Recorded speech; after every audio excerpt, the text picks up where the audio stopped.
Singapore हमसे 15 साल बाद आजाद हुआ, आज हमसे आगे निकल गया। क्यों भाई? हमारे में क्या कमी है? जापान द्वितीय विश्व युद्ध के अंदर, सेकेंड वर्ल्ड वॉर के अंदर जापान तहस नहस हो गया था। हिरोशिमा और नागासाकी के ऊपर बम, न्यूक्लियर बम पड़े थे। आज हमसे आगे निकल गया। जर्मनी, हिटलर के बाद द्वितीय विश्व युद्ध के अंदर जर्मनी तहस नहस हो गया था, आज हमसे आगे निकल गया। हम पीछे क्यों रह गए? भारत पीछे क्यों रह गया? आज भारत का हर नागरिक ये पूछ रहा है, भारत का हर नागरिक गुस्से में है, भारत का हर नागरिक क्रोध में है कि हम पीछे क्यों रह गए। हम किसी से कम है क्या? हम किसी से कम थोड़ी हैं। भारत के लोग दुनिया के सबसे इंटेलिजेंट लोग हैं, भारत के लोग सबसे मेहनती लोग हैं, भारत के लोग दुनिया में सबसे बेस्ट लोग हैं।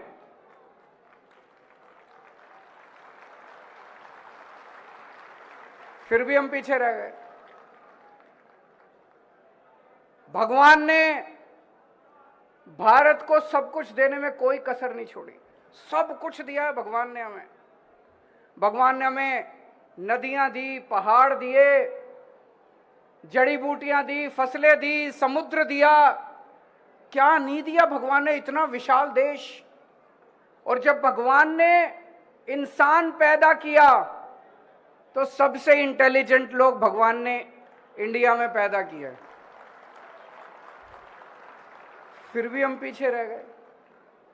फिर हम पीछे क्यों रह गए? भारत आखिर पीछे क्यों रह गया?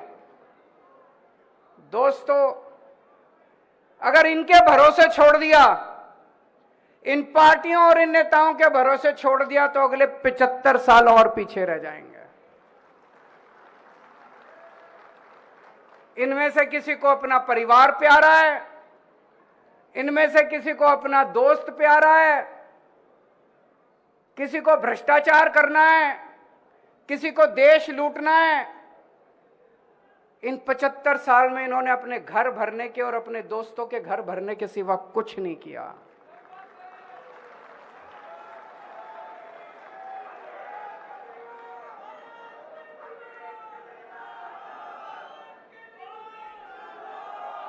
दोस्तों, अगर इनके भरोसे, इन पार्टियों और इन नेताओं के भरोसे छोड़ दिया तो 75 साल और भारत पीछे रह जाएगा।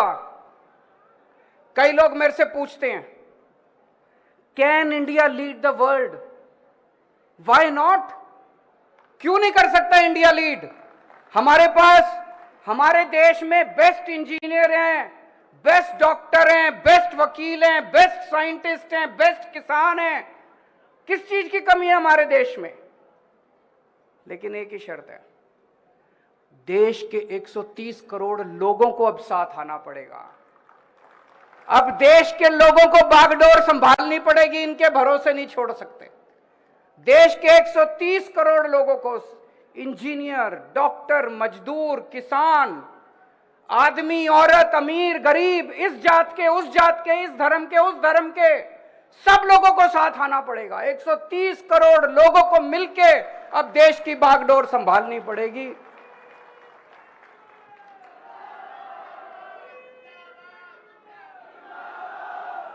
पचहत्तर साल पहले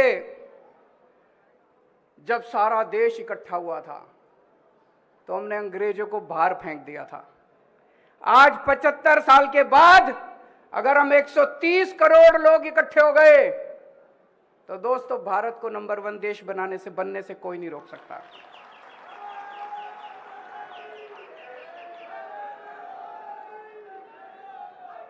एक शर्त है, 130 करोड़ लोगों को, ये हमारा परिवार है, 130 करोड़ लोगों का हमारा परिवार है, ये एक टीम है।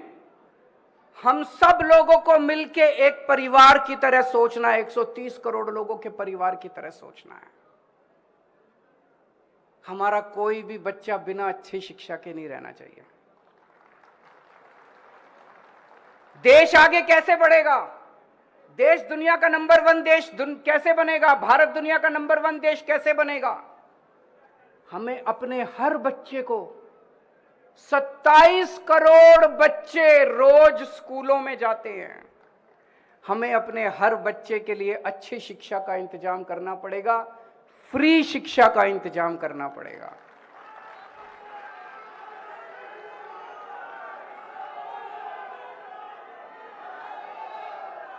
चाहे कोई कितने गरीब घर में पैदा हो, चाहे कोई कितने भी गरीब घर में पैदा हो, देश के किसी भी कोने में रहता हो, हम ये नहीं कह सकते हम पहाड़ों में स्कूल नहीं खोल सकते, हम आदिवासी इलाकों में स्कूल नहीं खोल सकते। देश के कोने कोने में स्कूल खोलने पड़ेंगे।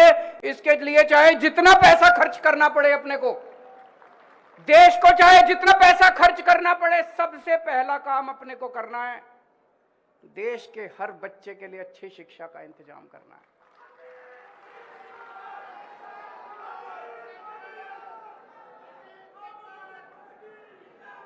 अगर हमने अपने बच्चों को अच्छी शिक्षा दे दी, बच्चों को पढ़ा दिया, एक एक बच्चा पढ़ के कोई डॉक्टर बनेगा, कोई इंजीनियर बनेगा, कोई बिजनेसमैन बनेगा, कोई कहीं कुछ करेगा, कोई कुछ करेगा। एक एक बच्चा पढ़ने के बाद एक एक परिवार को गरीब से अमीर बना देगा। और जब एक एक परिवार गरीब से अमीर बनेगा तो भारत का नाम अमीर देशों के अंदर लिखा जाएगा।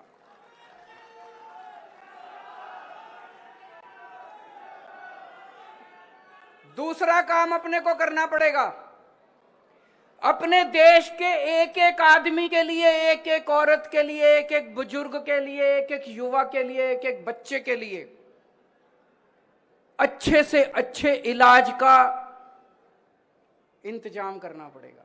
अगर बीमार हो जाए कोई, उसका अच्छे से अच्छा इलाज होना चाहिए कि नहीं होना चाहिए? अच्छे से अच्छे इलाज का इंतजाम करना पड़ेगा, फ्री में इलाज का इंतजाम करना पड़ेगा। उसकी दवा, उसका टेस्ट, उसकी इलाज, उसका ऑपरेशन, चाहे कितने भी लाख रुपए का खर्चा क्यों ना आए, चाहे कोई कितना भी गरीब क्यों ना हो, हर जिंदगी हमारे लिए इंपॉर्टेंट है, हर भारतीय हमारे लिए इंपॉर्टेंट है, भारत का हर नागरिक हमारे लिए इंपॉर्टेंट है। इसके लिए जरूरी है भारत के कोने कोने में, पूरे देश में, गांव गांव में, कोने कोने में हमें स्कूल खोलने पड़ेंगे, हमें अस्पताल खोलने पड़ेंगे, हमें मोहल्ला क्लिनिक बनाने पड़ेंगे, हमें डिस्पेंसरी खोलनी पड़ेगी, डॉक्टरों का इंतजाम करना पड़ेगा, टीचरों का इंतजाम करना पड़ेगा। लेकिन सबसे पहली 2 चीजें हमें अपने बच्चों के लिए शिक्षा का और अपने लोगों के लिए इलाज का इंतजाम करना पड़ेगा।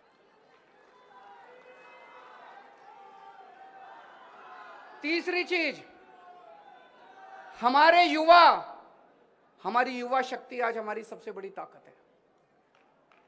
आज लेकिन युवा बेरोजगार घूम रहे हैं, इनको रोजगार दिया जा सकता है अगर सही नियत और सही मैनेजमेंट हो, तो हमारे युवाओं को रोजगार दिया जा सकता है। रोजगारों को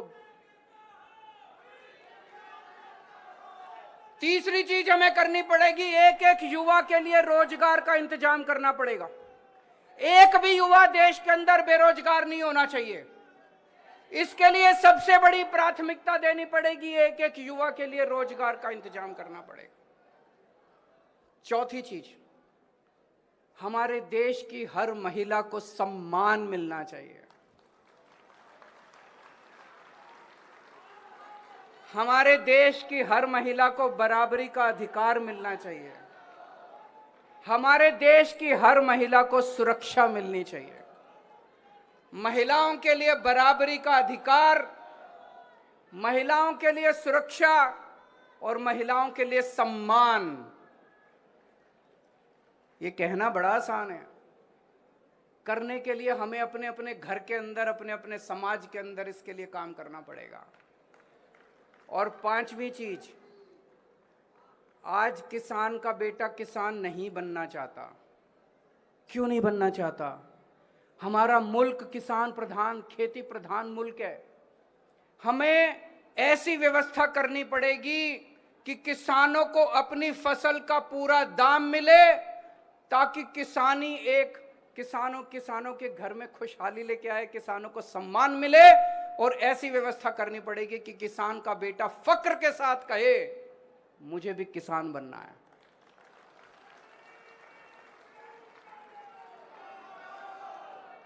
हमारे देश के किसानों को उनकी फसलों का पूरा दाम, उनकी मजदूरी का पूरा दाम देना है, ताकि हर किसान का बेटा फक्र के साथ किसानी कर सके। दोस्तों, और भी बहुत सारे काम करने हैं, लेकिन ये 5 काम सबसे जरूरी काम है। अगर हमें अपने देश को आगे बढ़ाना है तो ये करना पड़ेगा। आज मैं इस मंच के माध्यम से देश के 130 करोड़ लोगों को अपील करता हूं कि इस राष्ट्र मिशन मेक इंडिया नंबर 1, इस राष्ट्र मिशन के साथ जुड़ें। जिस दिन 130 करोड़ लोग एक साथ जुड़ गए, भारत को दुनिया का नंबर 1 देश बनने से कोई नहीं रोक सकता। और हमारा किसी पार्टी से कोई लेना देना नहीं है। यह मिशन राष्ट्रीय मिशन है, यह देश को आगे ले जाने का मिशन है, यह किसी पार्टी का मिशन नहीं है। इसलिए मैं आह्वान करना चाहता हूं, सारे बीजेपी वाले भी साथ आओ, सारे कांग्रेस वाले भी साथ आओ, इस पार्टी वाले भी साथ आओ, उस पार्टी वाले भी साथ आओ। देश में जितने देशभक्त हैं, जो लोग चाहते हैं कि देश, भारत का नाम दुनिया के अंदर हो, भारत दुनिया का नंबर 1 देश बने, जो लोग चाहते हैं, सारे इस राष्ट्रीय मिशन के साथ जुड़ो।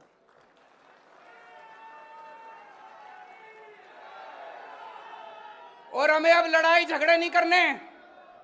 लड़ाई झगड़े करके 75 साल खराब कर दिए। कांग्रेस वाले बीजेपी के साथ लड़ रहे हैं, बीजेपी वाले आम आदमी पार्टी के साथ लड़ रहे हैं, ये उससे लड़ रहा है, ये उससे लड़ रहा है, हिंदू मुसलमान से लड़ रहा है, मुसलमान क्रिश्चियन से लड़ रहा है, पंडित उससे लड़ रहा है, वो उससे लड़ रहा है। वो सारे लड़ाई झगड़े खत्म। अगर हम लड़ते रह गए तो दुनिया का नंबर 1 देश नहीं बन सकते। हमें सबको, 130 करोड़ लोगों को एक परिवार की तरह रहना है, एक परिवार की तरह हमें कंडक्ट करना है, एक परिवार की तरह बिहेव करना है।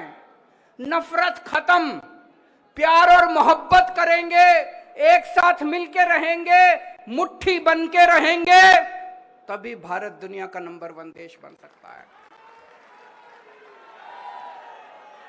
आज हम सब लोग प्रण लेते हैं कि जब तक भारत को दुनिया का नंबर 1 देश नहीं बनाएंगे, हम सोएंगे नहीं, खाएंगे, चैन से नहीं रहने वाले। तब तक हम चैन से नहीं रहेंगे जब तक हम भारत को दुनिया का नंबर 1 देश नहीं बनाने। मैं पूरे देश में जाऊंगा, पूरे देश के कोने कोने में जाऊंगा, लोगों को जोड़ूंगा और 130 करोड़ लोगों का अलायंस बनाएंगे। 130 करोड़ लोगों को इस मिशन से जोड़ेंगे, और जब 130 करोड़ लोग जुड़ गए तो भारत को सर्वश्रेष्ठ राष्ट्र, शक्तिशाली राष्ट्र बनने से कोई नहीं रोक सकता। भारत माता की इनकलाब, वंदे, जय हिंद, जय हिंद।